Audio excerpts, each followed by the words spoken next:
Good morning to all. आज जिस विषय को लेकर आपके समक्ष उपस्थित है वह है शस्य प्रतिरूप क्रॉपिंग पैटर्न। और ये जो टॉपिक है वो भारत के भूगोल और एग्रीकल्चर ज्योग्राफी दोनों में ही सम्मिलित होता है। और नियोजन के दृष्टिकोण से या एग्रीकल्चर रिफॉर्म्स के दृष्टिकोण से यह जो विषय है बड़ा प्रासंगिक है। सबसे पहले परिभाषित स्तर पे अगर हम बात करें तो जो शस्य प्रतिरूप होता है, जो क्रॉपिंग जो पैटर्न होता है, उसका तात्पर्य ये होता है कि एक समय विशेष के अंदर एक क्षेत्र विशेष में जो फसलें बोई जाती हैं वो उस क्षेत्र का जो शस्य प्रतिरूप होता है उसको निरूपित करता है। यहाँ हमने परिभाषा भी दी है, किसी विशिष्ट समय पर विभिन्न फसलों के लिए उपयोग किए गए क्षेत्र के अंश को कृषि प्रतिरूप कहा जाता है। अन्य शब्दों में कहें, cropping pattern means proportion of area under various crops at a point of time. तो टाइम जो है, एक पर्टिकुलर टाइम पीरियड के अंदर जिस फसल को वहाँ पर बोया जा रहा है या फसलों का जो एक क्रम है, एक या एक से अधिक फसलें भी हो सकती हैं, उनको ही प्रतिरूप के रूप में जाना जाता है। यानी किसी निश्चित समय में विभिन्न फसलों के अंतर्गत क्षेत्र का अनुपात जो होता है वही कृषि प्रतिरूप होता है।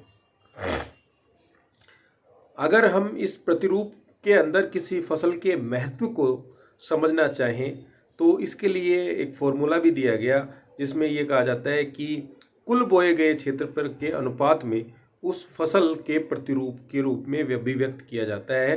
यानी जिस फसल का जो प्रतिशत सबसे ज़्यादा होगा उसका महत्व भी उस कृषि प्रतिरूप में या शस्य प्रतिरूप के अंदर सर्वाधिक होगा।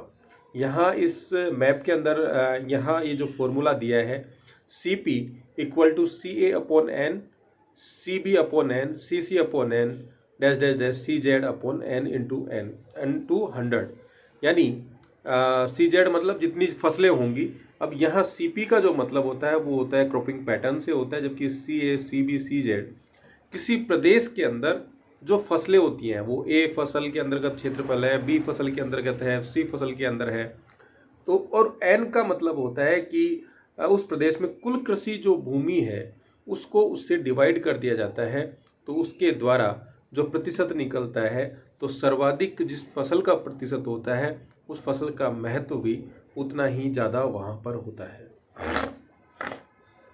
फसल प्रतिरूप की अगर हम बात करें तो फसल प्रतिरूप की जब हम बात करते हैं तो कुछ क्षेत्रों के अंदर एक ही फसल का महत्व होता है और कईयों पर एक से अधिक फसलों का भी महत्व हमें देखने को मिलता है। एक फसली प्रतिरूप का मतलब ये होता है कि वर्ष दर वर्ष अगर किसी भूमि क्षेत्र पर एक ही फसल को उगाया जाता है तो वो एक फसल प्रतिरूप को शो करता है। इसके कई कारण हो सकते हैं। इसके लिए जो रीति रिवाज होते हैं या वहाँ की जो सांस्कृतिक विविधताएं होती हैं वो भी जिम्मेदार होती हैं। लेकिन ज्योग्राफिकल पॉइंट ऑफ व्यू से देखें तो कई जगह किसी फसल विशेष के लिए अनुकूल अगर जलवायु होती है तो उस फसल का जो क्रम है एक प्रमुख फसल या प्रधान फसल के रूप में वहाँ पर बना रहता है। नहरी क्षेत्रों की बात करें तो वहाँ पर वाटर लॉगिंग की समस्या होती है, तो उन क्षेत्रों के अंदर जो अन्य जो फसलें होती हैं वो सर्वाइव नहीं कर पाती। लेकिन जो धान की फसल जिसमें अधिक जल की आवश्यकता होती है वो फसल वहाँ पर उन दशाओं के अंदर अपने आप को सर्वाइव भी करती है, अच्छा उत्पादन भी देती है। तो ये कह सकते हैं वहाँ जो धान की फसल की प्रधानता होगी तो वो एक फसली प्रतिरूप का उदाहरण हो सकेगी। वैसे ही अगर हम राजस्थान की बात करें तो पश्चिमी राजस्थान के अंदर जलवायु की दशाएं इस तरह की हैं, ड्राई स्थितियां हैं, भूमि के अंदर नमी की कमियां हैं।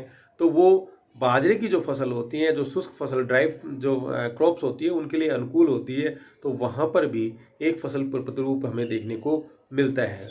लेकिन कुछ इस तरह के एरिया होते हैं कि जिसमें किसी भूमि के टुकड़े पर एक से अधिक फसलों को बोया जाता है तो उसको हम बहुफसली प्रतिरूप के रूप में शामिल करते हैं। फसल का अभिप्राय समय पर फसल की सघनता या स्थान का विस्तार है। एक समय में एक फसल किसी निर्धारित समय में उसी भूमि पर एक से अधिक फसलें अगर बोई जाती हैं, यानी एक कैलेंडर वर्ष के अंदर एक से अधिक फसलें अगर वहाँ बोई जाती हैं तो वहाँ पर बहुफसली प्रतिरूप हमें देखने को मिलता है। वो बहुफसली प्रतिरूप जो होता है वो अंतरा फसल भी हो सकता है, मिश्रित फसल भी हो सकता है, अनुक्रम फसल भी हो सकता है। अंतरा फसल जिसमें एक फसल के बाद दूसरी मिश्रित फसल की जब हम बात करते हैं तो एक साथ एक से अधिक फसलें जब बोई जाती हैं और एक निश्चित अनुक्रम में जब फसलें बोई जाती हैं तो उसको अनुक्रम फसल प्रतिरूप के रूप में जानते हैं। अंतरासेशन का जो अर्थ होता है किसी निश्चित पंक्ति में, कई जगह हम क्रॉप्स देखते हैं कि सामान्यतः देखने को मिलता है 5:1, 5-4 जो रो होती है उसमें एक फसल को बोया जाता है और एक जो अन्य जो अनुक्रम होता है, जो पंक्ति होती है उसमें अधिक दूसरी फसल बोई जाती है। तो इस तरह का फसल प्रतिरूप भी हमें देखने को मिलता है। मिश्रित खेती की बात की जब एक साथ ही किसी किसी पैटर्न का नहीं होता, एक साथ एक से अधिक फसलों को एक साथ बो दिया जाता है और इसका उद्देश्य ये होता है कि जहाँ पर जलवायु दशाओं में अनिरंतरता होती है या जहाँ भारत के संदर्भ में बात करें तो मानसूनी जलवायु यहाँ देखने को मिलती है, जिसकी विशेषताएं अनिश्चितता व अनियमितता होती है, तो वहाँ पर जो मिश्रित जो कृषि है उसको अडॉप्ट किया जाता है, जिससे जो फसल कम पानी में भी हो तो कुछ फसल सब खराब भी हो जाए तो उनको रिमेनिंग जो या रेस्ट जो फसलें हैं उससे उसका उत्पादन उनको प्राप्त हो सकते हैं और उन जो परिवार हैं उनकी आवश्यकताओं की पूर्ति हो जाए। तो पेड़ी फसल का मतलब होता है जिसमें पिछली फसल को कटाई से पहले ही अगली फसल को बो दिया जाता है, तो उसको पेड़ी फसल कहते हैं। तो ये समकालीन कृषि प्रणाली की बात करें तो ये वर्तमान के अंदर जो कृषि के साथ साथ जो पशुपालन के अंदर जो जोड़ दिया जा रहा है उन चीज़ों को यहाँ समाहित किया जाता है, चाहे वो डेयरी हो, कुक्कुट पालन हो, मत्स्य पालन हो, मधुमक्खी पालन हो। तो इस तरह के जो क्रॉपिंग पैटर्न के साथ साथ अन्य जो पैटर्न भी हमें देखने को मिल रहे हैं।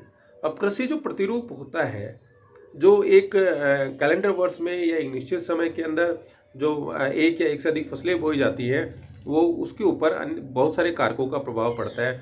उसमें भौगोलिक कारक भी हैं, आर्थिक कारक भी हैं, राजनीतिक कारक भी हैं।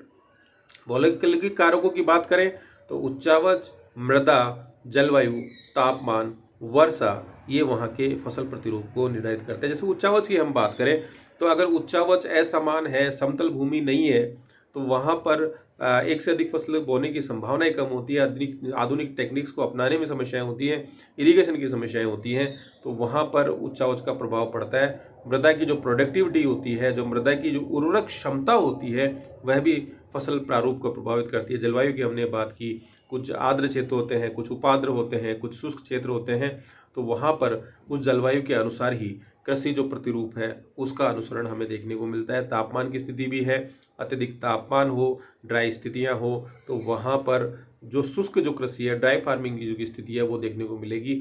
वर्षा, तापमान और जो वर्षा है वो जलवायु का ही पार्ट है, तो ये तीनों ही मिलके, दोनों ही कारक जलवायु के द्वारा फसल प्रतिरूप को निर्धारित करते हैं।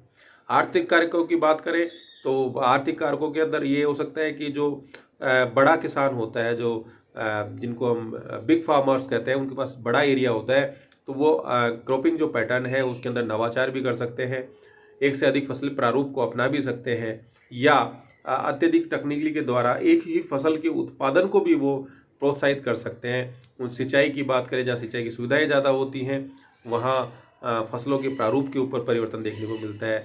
मार्केट के हिसाब से फसलों की जो डिमांड होती है, वह किसान की जो इनकम होती है, वो क्रॉपिंग पैटर्न को प्रभावित करती है। जोत के आकार की हमने बात की। इंश्योर्ड जब हम करते हैं या उसमें इन्वेस्टमेंट करते हैं, वर्तमान में जो कृषि बिल के अंदर जो कॉन्ट्रैक्ट फार्मिंग की बात की जा रही है, तो वहाँ बीमा और निवेश दोनों ही कारक बहुत महत्वपूर्ण हैं। सरकार की जो नीतियाँ हैं, सरकार की नीतियों के माध्यम से ही नया कृषि बिल लाया गया है, कॉन्ट्रैक्ट फार्मिंग लाई गई है, और इसके द्वारा वैश्विक स्तर पर डिमांड के आवश्यकताओं के आधार पर फसलों को बोया जाए। तो ये राजनीतिक जो कारक होते हैं, जो सरकार की जो नीतियाँ होती हैं, वो उसको प्रभावित करते हैं। यहाँ पे उन्हीं पॉइंटों की हमने चर्चा की है, जोत का आकार, साक्षरता, या थोड़ा उसको डिस्क्राइब कर दिया, वित्तीय आवश्यकता, कीट नियंत्रण, पारिस्थितिक उपयुक्तता, आर्द्रता की उपलब्धता। फसल प्रतिरूप के लिए अलग अलग क्षेत्रों के अंदर जो अलग अलग चीज़ें देखने को मिलती है, तो वो कहीं ना कहीं सोशियो इकोनॉमिक और पॉलिटिकल कोजेज तो हैं ही, साथ ही परंपरागत सामाजिक प्रथाएं, दैनिक आहार, जहाँ क्षेत्र विशेष के अंदर जो आहार की प्रवृत्ति होती है, जैसे हम कहें कि भारत के जो कोस्टल एरियाज होते हैं वहाँ पर धान की फसल ज़्यादा होती है, वहाँ पे क्लाइमेट नो डाउट वहाँ अनुकूल है, लेकिन वो नई फसलों को अडॉप्ट नहीं करते क्योंकि उनकी जो दैनिक आहार की जो आते हैं उसके अंदर वो शामिल हो गया है।